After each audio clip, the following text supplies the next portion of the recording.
ఇది మనది కాదు అని తెలుసుకున్నాక ఎంత దూరంగా ఉంటే అంత మంచిది. వెలకట్టలేని బంధం కావచ్చు, విలువైన వస్తువు కావచ్చు. మీ తలదిండుకి మర్యాద ఇవ్వండి. ఎందుకంటే మీకన్నిటినీ బాధను అర్థం చేసుకునేది అది మాత్రమే. అమ్మ, నాన్న. ఒక్కరోజు అమ్మలా పనిచేసి చూడు.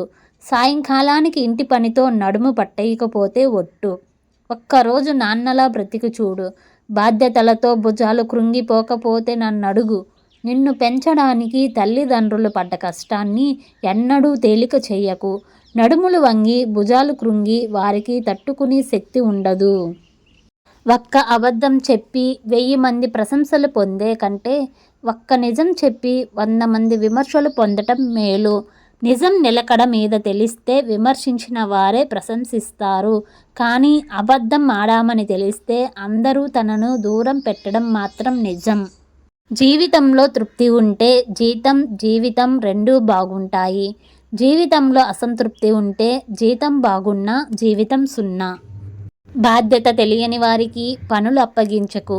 బంధాలకు విలువ ఇవ్వని వారితో బంధుత్వం కలుపుకోకు. అవి రెండూ నీకు పెద్ద తలనొప్పిని అస్సలు మరవకు.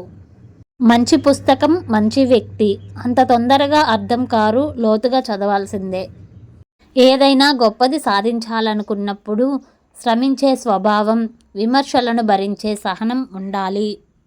తప్పు ఒప్పులను ఎంచుకుంటే అది స్నేహమే కాదు. ఒప్పులను గౌరవించాలి, తప్పులను భరించాలి. అదే నిజమైన స్నేహం.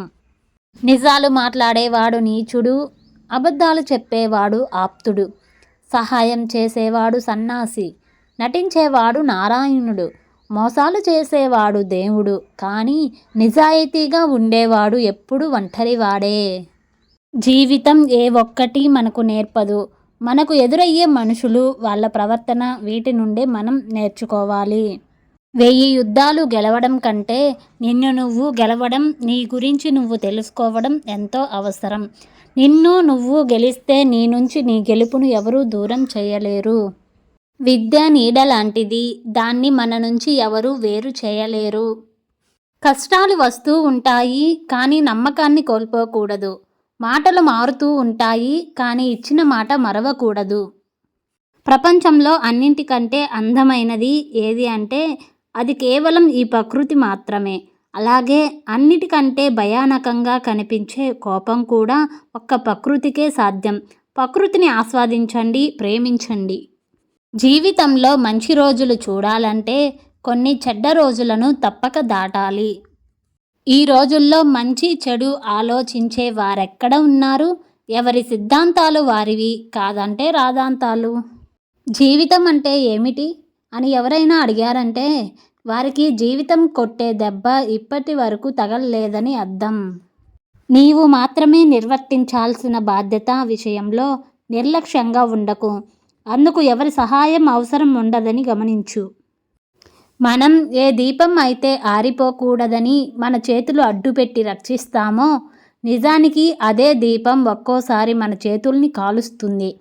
కొంతమంది మనుషులు కూడా అంతే. మనం వాళ్ళ మీద ఎంత ప్రేమ చూపించినా వాళ్ళు మాత్రం వాళ్ళ బుద్ధి చూపిస్తారు. ఓ పక్షి మరణం బోయవానిని వాల్మీకిని చేసింది. శూర్పణఖ మాట రావణుడంతటి బుద్ధిశాలిని మూర్ఖుడిని చేసింది. మంచి చెడు అనేవి ఆ పరిస్థితుల్లో మన ఆలోచనను బట్టే ఉంటాయి. కొన్ని దిక్కుమాలిన బంధాల నుంచి దూరం జరిగినప్పుడే ఎన్నో దిక్కుతోచని బాధల నుంచి విముక్తి దొరుకుతుంది. నా దగ్గర నేర్చుకున్నవాడు నన్ను మించిపోతే సంతోషమే, కానీ నన్ను ముంచిపోతేనే కష్టం.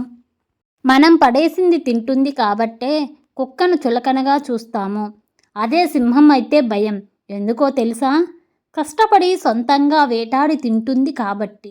అందుకే తినేది రొట్టె ముక్క అయినా కష్టపడి సంపాదించుకో. పరమాన్నం కోసం ఒకడి ముందు ఎప్పుడూ చేయి చాచకు. మన ధనం మన చేతల్లో, మన గుణం మన మాటల్లో తెలుస్తుంది. బంధాలు ఎప్పుడూ బలమైనవే, స్వార్థాలే వాటిని బలహీనపరుస్తూ ఉంటాయి. ఏ కారణం చేతనైనా కర్మ నిన్ను మరిస్తే ఆ భగవంతుడు ఆ పనిని తప్పక పూర్తి చేస్తాడు. కట్టుకునే బట్టల్లో కలర్ ముఖ్యం కాదు, కంఫర్ట్ ముఖ్యం.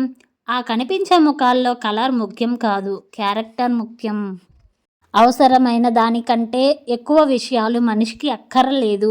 మోయలేని బరువెందుకు? సమయం ఉన్నప్పుడు మాట్లాడేది పరిచయం, సమయం చేసుకుని మాట్లాడేది బంధం. కనులకు చెవులకు చెంపలత్వం ఎక్కువ. అందుకనే ఎవరో చెప్పినవి మర్మంగా, ఎదుట జరిగినవి నమ్మేస్తాయి. సొంత వారిని కూడా విరోధులను చేస్తాయి. మనశ్శాంతిగా బ్రతకాలంటే ఏది ఎక్కువ తెలుసుకోకూడదు, ఎవరిని ఎక్కువ చదవకూడదు, ఎక్కడ నా సొంతం అనే ఆలోచన ఉంచుకోకూడదు. ఎవరి మీద మరీ ఎక్కువ హోప్స్ పెట్టుకోకండి. మీరేమి వాళ్ళ ప్రపంచం కాదు, వాళ్ళకంటూ మరో ప్రపంచం ఉంటుంది. జీవితాన్ని అర్థం చేసుకున్న వారు ఎక్కువగా ఒంటరితనాన్ని ఇష్టపడతారు. ఎందుకంటే ఈ ప్రపంచంలోకి మనం ఒంటరిగానే వచ్చాం, మళ్ళీ ఒంటరిగానే పోతాం. దేవుడా, నేనెవరినైనా గాయపరిస్తే క్షమాపణ అడిగే శక్తి ఇవ్వు. నన్నెవరైనా గాయపరిస్తే క్షమించే గుణం కూడా ఇవ్వు.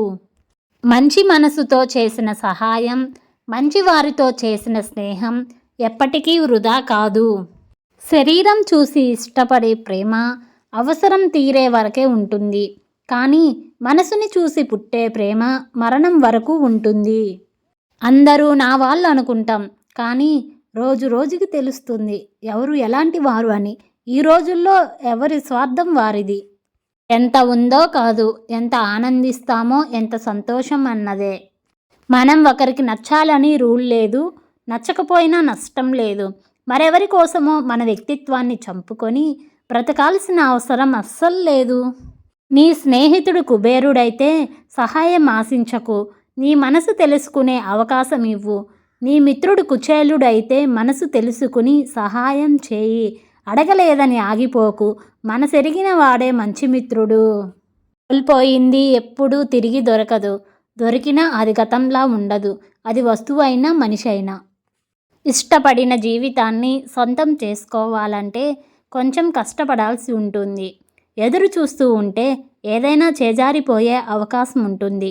అందుకే దేనినైనా పరుగెత్తి పట్టుకోవాలి, అది లక్ష్యమైనా సరే, బంధమైనా సరే. ప్రపంచంలో ఎన్నో రకాల యుద్ధాలు ఉంటాయి, కానీ మనిషి తన మనసుతో చేసే యుద్ధం అన్నింటినీ మించిన మహా సంగ్రామం లాంటిది. ఎవరెంత చనువిచ్చినా నువ్వు నీ హద్దుల్లో ఉండు. ఎందుకంటే కెరటాలు తీరాన్ని తాకితే వినోదం, దాటితే విధ్వంసం. ప్రేమ ఒక మహావృక్షం. నువ్వు ఎంత నరికినా గుండె లోతుల్లో నుండి మళ్ళీ మళ్ళీ చిగురిస్తుంది. అందరూ బాగుండాలి, అందులో మనమంతా సంతోషముగా ఉండాలి.